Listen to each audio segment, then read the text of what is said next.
Ok, donc Y, comme je disais, mɔgɔ minnu bɛ a fɔ ni Faransi taara an bɛ kɛ tan an b'an bolo di diɲɛ mɔgɔ ma. Diɲɛ mɔgɔ ye jumɛn ye? N'i ko diɲɛ mɔgɔ, tu sous-entends quoi? Diɲɛ jamakuluba minnu bɛ yen i n'a fɔ Nations Unies olu tɛ yan. Hali kɔsan na an ka karamɔgɔ dɔ ka kuma tɛ ko transition k'i jija. Ko u ni diɲɛ mɔgɔw kana kɛlɛ wa? Diɲɛ mɔgɔw nin ye jɔn de ye? Diɲɛ mɔgɔ in tɛ dɔwɛrɛ ye Nations Unies, ONU, n'i ko Union Européenne, olu bɛ diɲɛ voilà, olu ye diɲɛ mɔgɔw ye quoi kuma la surunya ka diɲɛ mara. Mais maintenant jama fanba bɛɛ ɲɛ b'olu de la k'olu de bɛ ka diɲɛ mara. Mais on a parlé maintenant, an y'a yira k'a fɔ fɛn wɛrɛw bɛ nin bɛɛ kɔfɛ minnu yɛrɛ tɛ adamadenw ye. Kɛrɛnkɛrɛnnenya la olu bɛɛ la ɲɛmɔgɔ ye jɔn ye? Iblisa. An ma o de fɔ. Donc mɔgɔ minnu bolo ko bon par exemple i b'a ye ni an kɔni ka Afiriki jamanaw la ne bɛ jigin o ye ɲɛmɔgɔ ninnu na min na. Ni problème dɔ bɛ i ni Faransi cɛ, i na boli ka taga tila ka taa Allemagne fɛ yen. N'a bɛ ni Allemagne cɛ, dɔ bɛ boli ka taga jamana wɛrɛ la. Alors que ni jamana ninnu, ça bɛ n'a fɔ sisan bagan kunkolo caman b'a la. CEDEAO ye kunkolo dɔ ye, Nations Unies o y'a kunkolo dɔ ye, Amnesty International o y'a bagan ye kunkolo dɔ ye. Organisme international fɛn o fɛn bɛ diɲɛ kɔnɔ ko diɲɛmɔgɔw faralen bɛ k'u sigi ɲɔgɔn fɛ, a bɛɛ origine, a bɛɛ bɛ taa gunjɔn na. An ye kabila ninnu minnu fɔ, o kabilaw fɛnɛ kɔfɛ jɔn bɛ yen nɔ tuguni an bɛna Iblisa de sɔrɔ yen. Donc i b'a ye k'a fɔ histoire min tɛmɛna an fa Adama ni Alahu Taala cɛ ani Iblisa cɛ u saba, histoire min déroulera yen fo Iblisa bɛ layidu ta k'a fɔ a tɛ Adama a t'a denw to yen, a bɛ na u ma ka bɔ seleke naani bɛɛ lajɛlen a t'u to yen. Donc maa bɛ se k'a fɔ ko o layidu kan in ko k'a tun bɛ kulonkɛ de la? Mɔgɔ tɛ se k'o fɔ. Barisa a yɛrɛ y'i ɲɛsin min ma ka kuma in fɔ n'o ye Alahu Taala yɛrɛ ye, Ala tɛ kulonkɛfɛn ye. Donc a tun bɛ sɛbɛn de la o. Ala yɛrɛ ka tila k'a fɔ adamadenw ye tuguni, aw k'a dɔn k'a fɔ aw jugu kɛnɛ kanda sigana tɛ maa o min ka juguya la aw fan fɛ, o y'ale Iblisa ye. Ala ka tila k'o fɔ kuranɛ kɔnɔ adamadenw ye. Bon o kɔrɔ tɛ ko a ko in bɛ ka continuer hali bi wa? Donc o layidu min n'a y'a layidu ta Ala ye, Ala ka tila k'a fɔ ko bon parce que a bɛ tila k'a ɲini Ala fɛ ko Ala k'ale fara mɔgɔw kan wagati dilen bɛ mɔgɔ minnu ma. Ala b'a fɔ ko n jɛna n'a ye n y'i fara mɔgɔw kan waati dilen bɛ mɔgɔ minnu ma. Donc n'o waati tɛmɛna k'a ban i bɛ sɔrɔ ka na minɛ ni i ɲinɛ i ni min kan o bɛna k'i la. Donc waati de dilen bɛ ale ma Ala fɛ, wa a bɛ ka waati in baara koyi.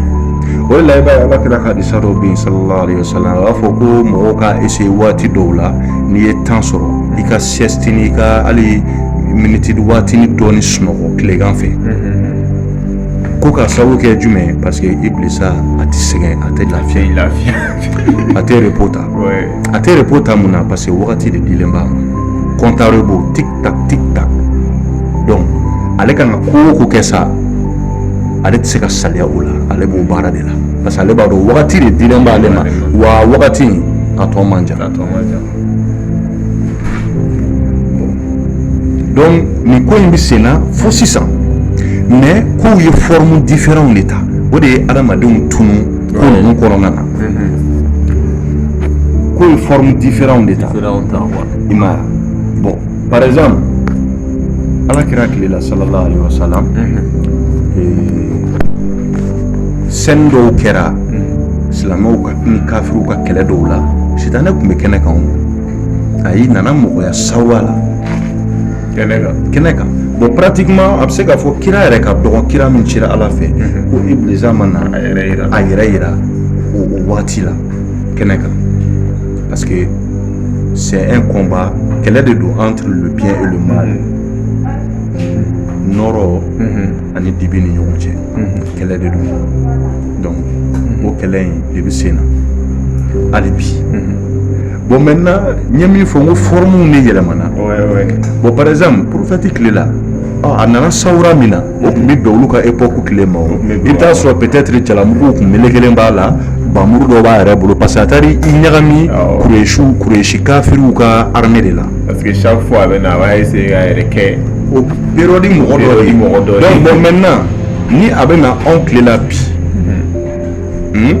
n'a kan ka manifester anw tile la e yɛrɛ bolo ni ne yɛrɛ ye e yɛrɛ bolo a bɛ se ka na habillement sugu jumɛn ka to k'o kɛ ka marché sisan kɔni se ka na jalamugu siri vɛsibaw don karabatiw siri parce que o de bɛ sangala bi voilà donc ni mɔgɔ min de sigilen bɛ ka geretigi dɔ de makɔnɔ k'a dɔn ko geretigi tɛ ne tɛ nali dɛ ɲɛ kelen ni den sanfɛ o tɛ nali voilà kuma kɔrɔmaw de don voilà donc ni kɛlɛ kelen de bɛ sen na fo sisan donc Nations Unies Institut international fɛn o fɛn bɛ yen a bɛɛ lajɛlen bɛ taga gun nin kabila ninnu na kabila ninnu fana sɛmɛnen bɛ jɔn na an y'o tɔgɔ fɔ a tɔgɔ yɛrɛ fɔli man di n ye kosɛbɛ voilà donc kow bɛ o cogoya de la ko in kow b'o cogoya de la donc combat k'a fɔ an bɛ Faransi kɛlɛ il faut que mɔgɔw ka faamu Faransi kɛlɛli tɛ adamaden ni adamaden ka kɛlɛ dɔrɔn ye ni ko i bɛ ka Faransi kɛlɛ bi c'est comme si kuma lasurunyana i bɛ ka parce que Faransi ɲɛmɔgɔ bɛ minnu bolo olu fana bɛ relever nin kabila ninnu de la kabila ninnu bɛ relever jɔn na an y'o fana tɔgɔ fɔ donc a bɛ n'a fɔ kuma lasurunyana i ni Faransi kulo bilen dama tɛ ɲɔgɔn na dɛ o ye ciden de ye o ye jɔn de ye i y'a faamu wa o ye maître ba in yɛrɛ ka jɔn de ale b'a ka jɔnya baara o ale bɛ k'o rôle de jouer Faransi ta o de ye Faransi bɛ k'a ka jɔnya rôle de jouer voilà donc n'i b'o o fɛn sugu kɛlɛ an bɛ segukaw fo kosɛbɛ ani an bɛ maliyɛn tɔ fɛn o fɛn bɛ minnu bɛ dugawu kɛ minnu bɛ dafiw kɛ ka se ka jamana in kisi cogo min na o bɛɛ lajɛlen bɛ jamana in dɛmɛ parce que adamadenw jinɛjugu sitanɛjugu an n'olu de bɛ ɲɔgɔn na ka fara tulo bilen kan tulo bilen dɔrɔn tɛ an n'olu dɔrɔn tɛ ɲɔgɔn na ani fɛn diɲɛ fɛn jugubaw de bɛ ɲɔgɔn na kuma lasurunyana wa Mali kɛlen bɛ k'u ka attention attirer kosɛbɛ mais hali donc ni y'a faamu hali président ko ninnu filɛ o kɔrɔ président bɛ jamana o jamana bɛɛ y'u ka bolo fara o de ye bon pratiquement an ka Afrique ɲɛmɔgɔ ninnu bon an tɛ ne yɛrɛ tɛna fɔ Afrique tuguni o parce que hali tubabuw yɛrɛ fɛ yen o kelen de don tubabuw fɛ yen o an yɛrɛ fɛ yen o mais an bɛ kuma n'an ka continent ye Afrique kɔni yan président min tɛ nin mɔgɔ ninnu ka jɔnya la a man ca dɛ k'i tora yen fana a man ca dɛ parce que hali n'i t'a la i t'o t'i to yen a man ca dɛ et puis mɔgɔw k'u yɛrɛ ɲininka fɛnɛ ne kɔni bɛ ka recherche k'a kan toujours j'aimerais que les gens se posent la question mais cravate in kɔrɔ ye jumɛn de ye est-ce que style dɔrɔn de don parce que n'i y'a jateminɛ cravate siri i kan na ni e bɛ t'i ka saga san i bɛ na n'a ye cogo di i juru sira kan na i tɛ juru sira kan na bon kɔrɔ de bɛ nin na mais don wɛrɛ ni y'a recherche approfondie an bɛna na kuma nin fɛnɛ kan ala k'a faamuya ko ɲuman de y'an bɛɛ ma amina rabi parce que kɔrɔ de bɛ nin fɛn ninnu bɛɛ la et i bɛna ye alakira y'a dan di baba sallallahu alayhi wa sallam alakira ko k'an kana ninnu ladege cogoya foyi la an ninnu ladege a dan ye asura an ka asura fêté cogo n'u ta tɛ ni tɔ ninnu ta tɛ kelen ye ça bɛ fɔ cogo min na alakira ye tile kelen yanni asura don cɛ ani asura kɔfɛ mais n hakili t'a ko détail la mais quand même je sais que kelen de ye sunna ye voilà n'a fɔ je pense que bon je me rappelle pas trop mais n b'a dɔn kɔni ale kelen bɛ ale ye jour dɔ sun ka fara a ta kan a ka asura ta kan pour que ka différence kɛ ani mɔgɔ tɔ ninnu ka ta fêté cogo cɛ donc pour montrer que à quel point an kuntigi yɛrɛ kun bolo c'était important silamɛw a mantonw u kana ninnu ladege u ka kɛwalew la parce que a ye différence kɛ ala n'u ka bato cɛ fɛn bɛ bato sanfɛ fɛn t'u ni sanfɛ a ye différence k'o la yɔrɔ min na a n'u ta cɛ ko tɔw dun o tɛ nafilaya ko la voilà donc les habillements b'o la comportement yɛrɛ danbe cogoyaw an man ka ninnu ladege foyi la donc i bɛ ko in importance dɔ ye o yɔrɔ la voilà donc même l'accoutrement an dun ka fɛn bɛɛ y'u ladege cogo ye bi dɛ dumuni kɛ cogo fɛn bɛɛ i mana taa yɔrɔ o yɔrɔ la voilà an yɛrɛ kɛlen don an ka fɛn bɛɛ bila bi a dun fɔra an kana u ladege t'an ka ladege fɛn ye quoi alakira mantonya ye an fisaya n'u ye ka an bonya n'u ye ka se hakɛ la an man ka tɛ ka jigin u ka niveau la mais an fana filɛ don min na bi cɛ n'i ko k'i t'u ladege fana cɛ est-ce que i bɛ se ka vi yan mais choix de don mais ala y'an bila ka na diɲɛ kɔnɔ an ka na ka na vécu ka baara kɛ an wɔsi la parce que an bɔra alijinɛ kɔnɔna na an ka baara kɛ an wɔsi la an ka sɛgɛn an ka fɛnw sɔrɔ kow bɛ k'an na an bɛ banaw kɛ an bɛ fariganw kɛ kow b'an sɔrɔ nisɔndiya kow b'an fɛnw b'an sɔrɔ mais nin bɛɛ kɛra mun de kama parce que hali ni ala bɛ mɔgɔ puni ma fila ka fɔ ya punition fɔ dɛ ma kafiri bilenya punition fɔ mais hali ni ala b'a ka jɔn puni jurumutɔ c'est an bɛ jɔnw bɛɛ jate a bɛɛ jurumutɔ mais hali ni ala b'olu puni ala ka hinɛ bɛ punition in kɔnɔna na ala ka hinɛ a bɛ punition in kɔnɔna na parce que ala t'u puni k'a fɔ k'a b'u détruire a b'u puni pour que u ka segin ka na sira ɲuman de kan parce que ala kɛra adamaden fɛ fo a tɛ se ka ɲɛfɔ tellement ala ye adamaden kan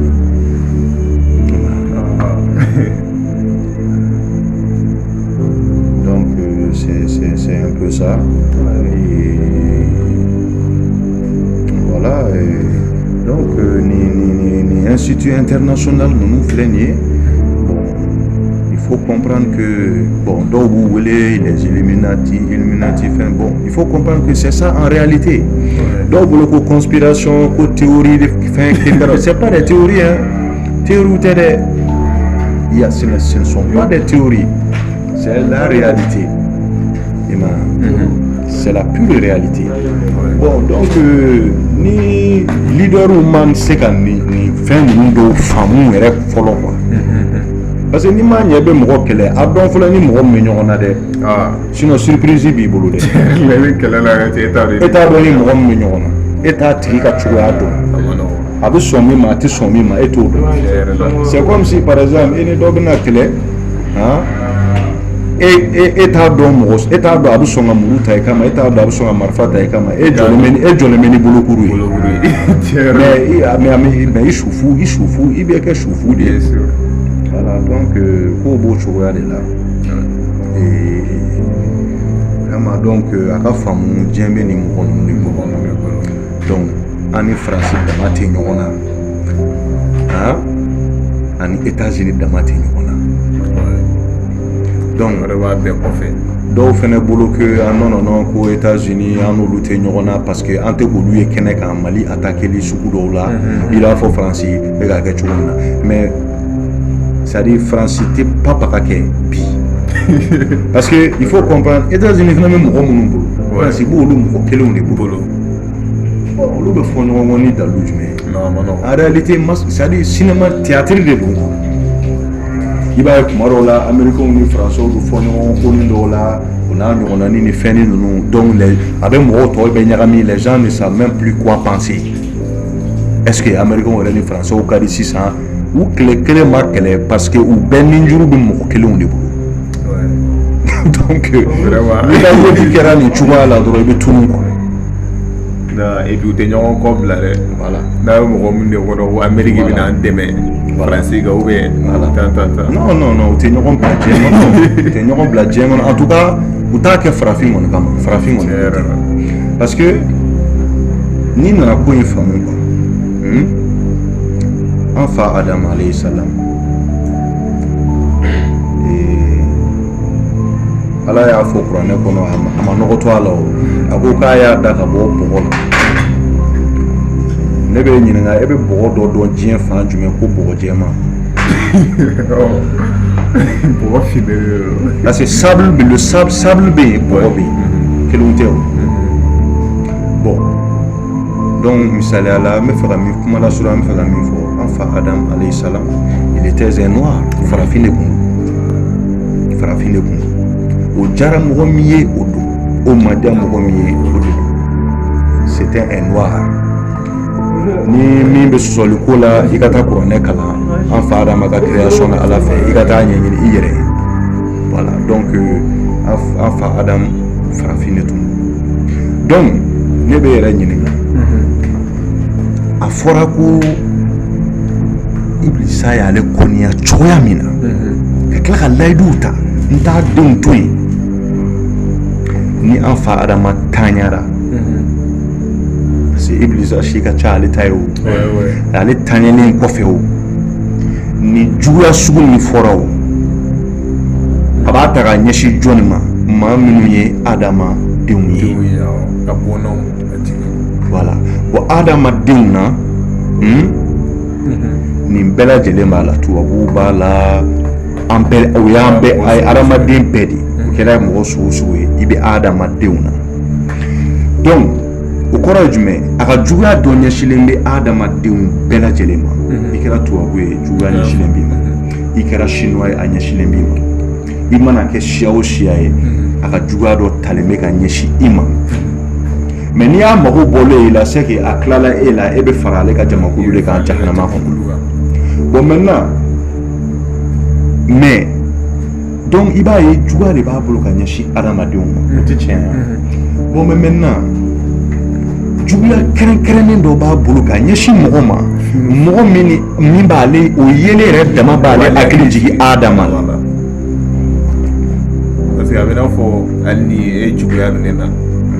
i den min n'i bɔlen don kosɛbɛ yɛrɛ yɛrɛ n'i y'o ye dɔrɔn i hakili bɛ jigin i ka kɔnɔya fɛn yɛrɛ la o parce que tel père tel fils n'o suguya de don e mana ale ye dɔrɔn e hakili yɛrɛ de bɛ jigin Adama la